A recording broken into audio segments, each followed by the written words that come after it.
Federal Drive is presented by GEHA, Government Employees Health Association, proudly providing health and dental benefits to federal employees and their families. Visit GEHA.com. For years, VA modernization conversations have focused on systems and software.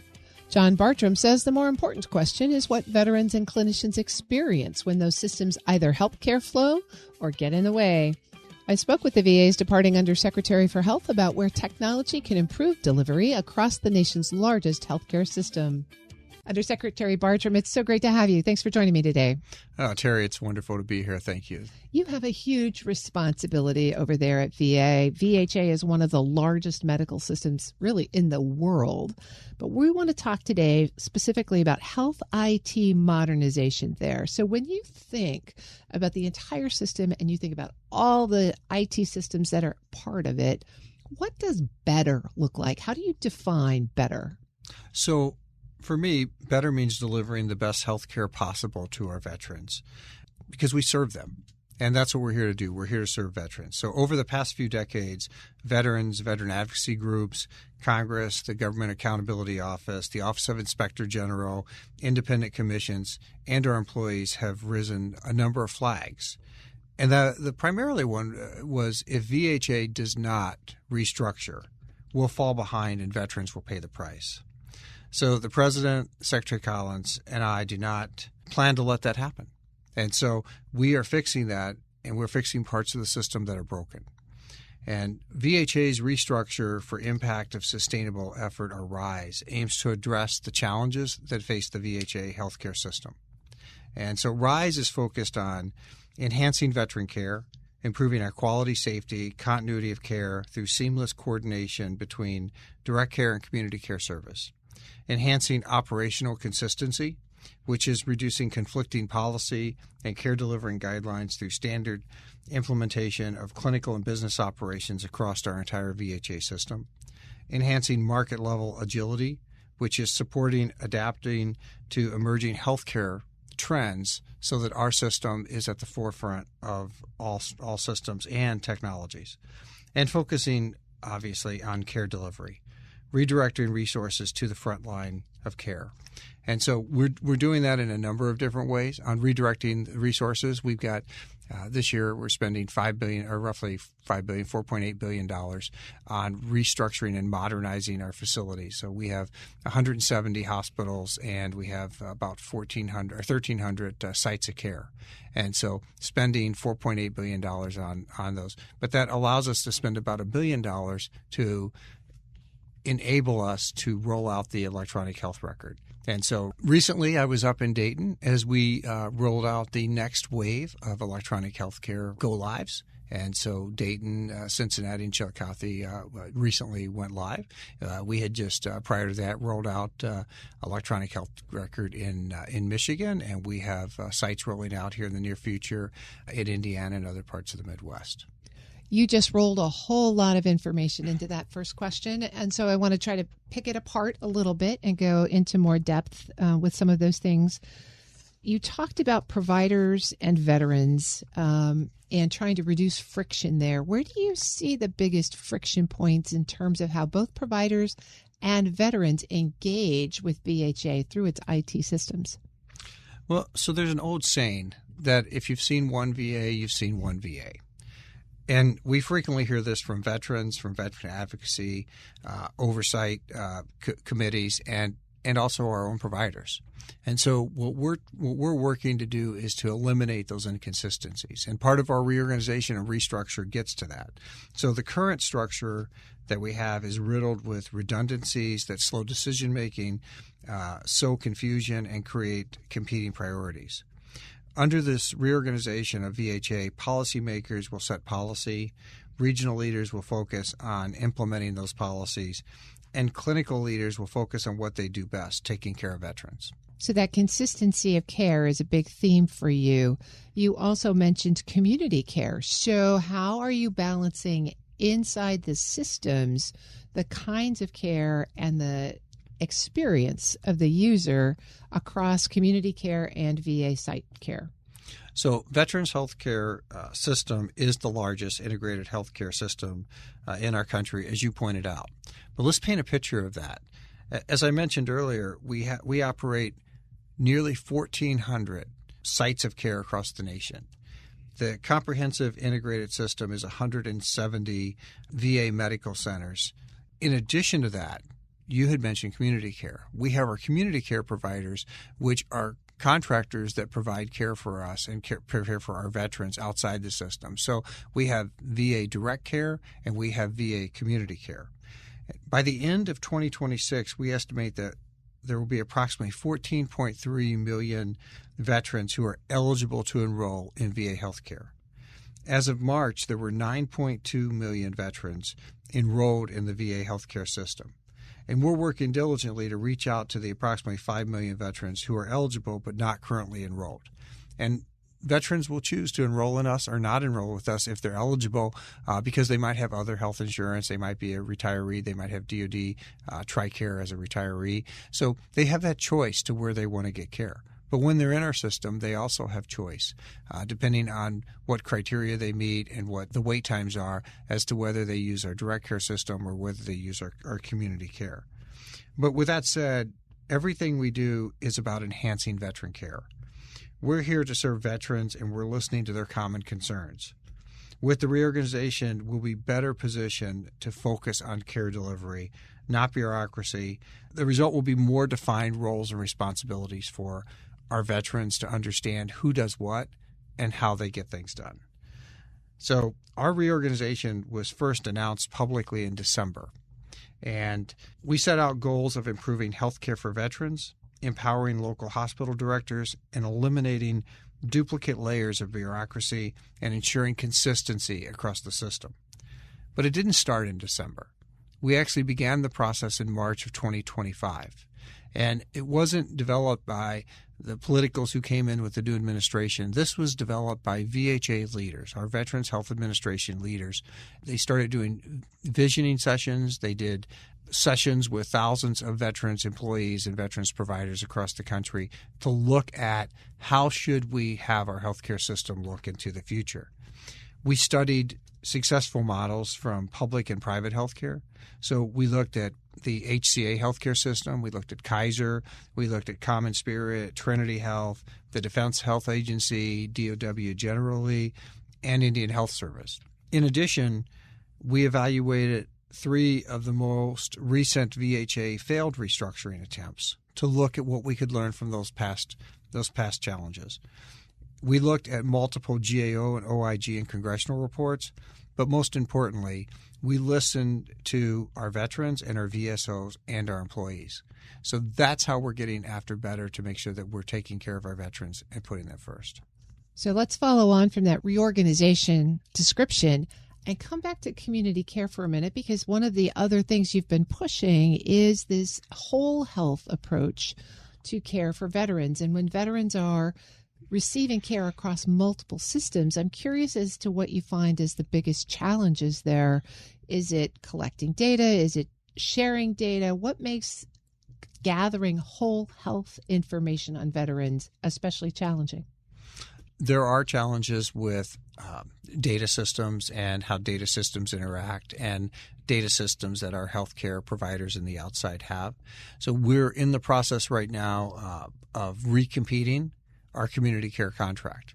As part of that community care contract recompete, which is in the RFP, will be enhanced ways for that data to be shared back to us so that we get the data faster. In addition to that, there are other efforts going on their way, especially with our rolling out of our electronic health record, which will enhance the ability for us to collect that data as we'll become more interoperable with the healthcare system at large. So sharing data, getting data from the community is very important. But when you look at the delivery of care, the majority of our veterans who are eligible for community care choose to also drive and use our care at their local VA facility. Because I think what veterans realize is that our providers and our healthcare system understand veterans and the unique nature of what veterans have gone through and the experience of veterans better than most community care providers. And so while they may go out and do a colonoscopy, for example, at a local provider, or maybe get an eye procedure done, they tend to come back more often than not and have a higher reliance on our healthcare system than they do the private sector. So having that coordination and having that information flow back and forth is critical. A lot of times that specialty care they're getting on the community is also related to social and mental health, behavioral health. So as you're putting together a whole health picture of the veteran, how important is it to make sure that you get all of those pieces back into this new now electronic health record? No, it's really important, but I appreciate that question because most Americans, I don't think, realize the wide range of healthcare systems and services that we provide for our veterans. Obviously, primary care and mental health care, a lot of people understand and know that we do. PTSD, those are types of things that we work with all the time, and I think we have the best programs in the country on those. But in addition, we do services that other healthcare systems don't do, like homelessness. And we have programs where we work with HUD, and we have a HUD VASH VA voucher for assistant and supportive housing program, which will pair permanent housing rental vouchers with the VA to help veterans and their families to find and sustain housing. And those programs come with wraparound services to where we help the veteran with job skills, with mental health, with substance abuse if they need it, or with geriatric care. And so we do a lot of different programs that are tied around that social service for our veterans. And our various services require a lot of coordination, and that's why we continue to adapt new ideas and innovation. And you mentioned the Federal Electronic Health Record. That helps and allows us to seamlessly manage the data exchange between VA, the Department of War, and improve the customer service and connectiveness and convenience for veterans. And so in the VA right now, we're working with DOW to try and make sure that we're getting electronic records from veterans from day zero, from the day that they start their military service. And I think, as you know, Terry, you've been around a while. That's been a long time effort. But we and our Deputy Secretary has been focused on that and working with Department of War on that effort. So you raised something really interesting, because I was focused on asking about how you're sharing health information with community care partners and those sorts of things. But when you bring up the social services, the homelessness pieces, those come from inside VA, from VBA. And so are you finding that it is challenging even within the Veterans Administration to share information across those two silos within the department? No, I think we do a pretty good job of sharing information inside. It's the matter of getting the information into us, so that we have the information. And then as we work on the information on the healthcare side, it's sharing the information as we go with our community. And so as we roll out our next community care contracts and as we roll out the electronic health record, I think we will enhance our ability to share our information with our community partners and getting that information back more quickly from our community care partners. Let's dig a little more deeply into the EHR. I don't necessarily want to visit the history of it. It's long and perhaps complicated, but let's talk about where you are right now. What are you doing differently as you roll out EHR now that you think increases its probability of success? Well, one, electronic health records, when it was first rolling out more than a decade ago, were not as common throughout the system. But nowadays, there's basically two players out there, the company we're using and another company. And so when you go around to most of our doctors, think about our VHA doctors. A large percentage of our doctors don't work for us full time. They will work part-time at a local university or a local academic center, and a lot of them will be half-time or three-quarter time providers. And so what that means is they're already using this system or its competitor system. And so EHRMs have become much more mainstay throughout the entire healthcare system. So I think that helps tremendously with ensuring that the adoptions and the acceptance rate among staff. But we're also using super users. And so we're working throughout the country with our users who've been on the system for more than a decade to bring that information forward and for training and enhancing the training, and then also making sure that we have standardized workflows. I think the advantage of these EHRs is to standardize the workflow so that it's consistent across the country. And so I think large-scale systems have to have standardized workflow as they roll these out, and that increases the likelihood of success. The flip side of standardized processes has got to be standardized data. When you think about having EHR maybe in its fully deployed state, you're going to know a lot more and have access to a lot more information about your veteran clients. How do you think that data will change the practices, the focuses, the content of VA medical care? I think we're looking forward to getting more of that data, not just from an actuarial standpoint, to understand how veterans are using our system, where veterans are moving, the types of care that they're migrating into and out of, but also from a research standpoint. As you know, Terry, I was associate director at NIH years ago, and we used a lot of big data on research, and that data was able to allow researchers across the country to look at a lot of health service trends. And I think that as we get to a more robust data set with the full rollout of the electronic health record, that I believe that our researchers will be asking, how do we get access to that, to mine that data, obviously where it doesn't have identifiable information for our veterans, but just to understand the data and to see what the data tells us as far as where healthcare trends are moving and how our trends might be different or similar to the healthcare system in the country at large. I know the EHR is the biggest rock in your rucksack, but what other sorts of IT systems or modernization are you looking at or have in process that are going to improve both the user experience and the provider experience? So one of the systems that we have recently adapted throughout the VHA system is what's called AI Scribe. And so Ambient Scribe runs in the background of primary care in a lot of hospital systems and a lot of doctors' offices around the country. And prior to last year, VHA had license for it, but really hadn't rolled it out well. So what we've done over the past year is we refocused on that effort, and we're rolling that out across the country. And so right now we've rolled out license to all of our primary care providers. Obviously, we need consent from our veterans. If they don't want to have AI Scribe run in the background, we don't. But if they do, it increases their provider's ability to, one, more quickly turn around their notes, and two, to have more complete notes of what was discussed in the effort. The provider still has to review the notes. The provider still has to sign off on the notes.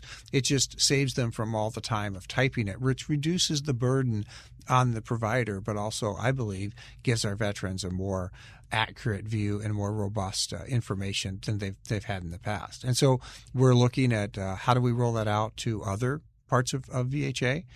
So part of that gets into structured versus non-structured data and where there are templates. And so we're looking at some of the psychology or some of the mental health, some of the internal medicine, some of the ones that have more of an easier structured type of data system as the next round.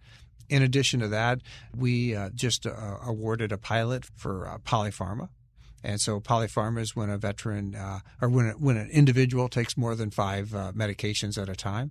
So we've done this in the past for years, where we would have groups of pharmacists come in and look at records and make sure that we don't have drug-to-drug interactions. We can't expect every doctor to know exactly what's in every single medication all the time, as much as we want to rely on them to do so.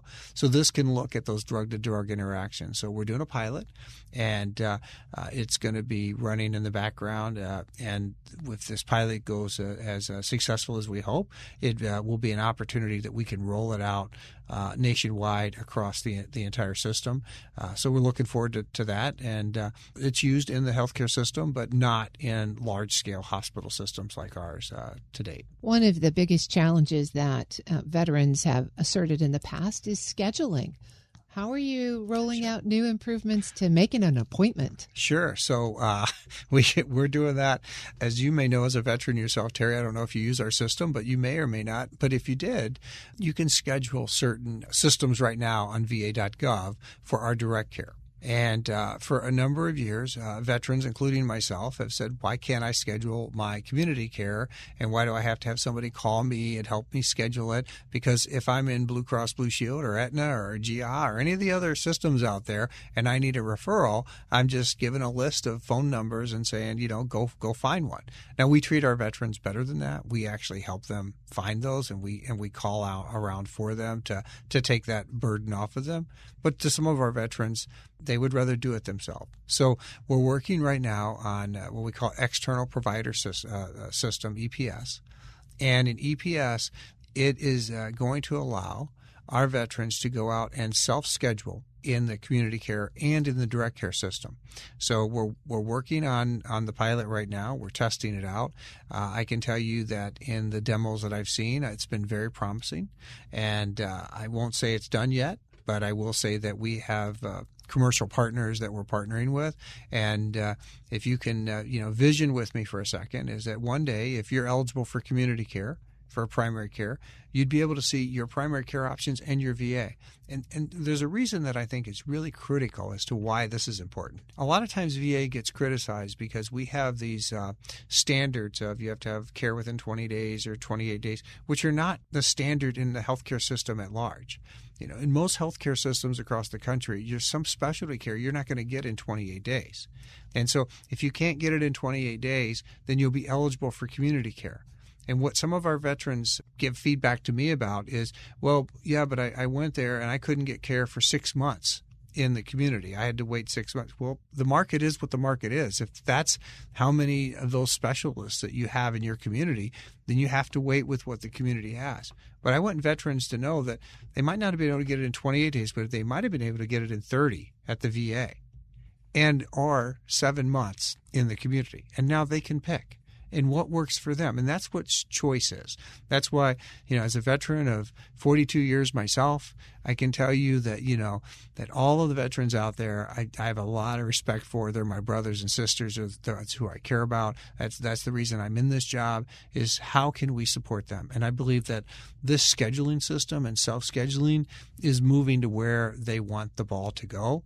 And we're working hard to get there quickly. You've got an awful lot of IT irons in the fire. As you think about trying to balance the effort, the cost, the disruption of all of that deployment, what are you most looking at in terms of your measures of success? In my measures of success, I look, one, at the clinical aspect of how do we deliver care? What is our quality of care? What is the volume of care that we delivered? But then in my other measures of success, I look at how is the reorganization reducing the burden on the system so that we can have more resources to provide to the veterans. So we're looking across at internal measures, and we're looking across at kind of typical hospital measures as we look forward. That's John Bartrum, who stepped down this week as the VA's Undersecretary for Health. We'll post this full interview at federalnewsnetwork.com/Federal Drive. Subscribe to the Federal Drive wherever you get your podcasts.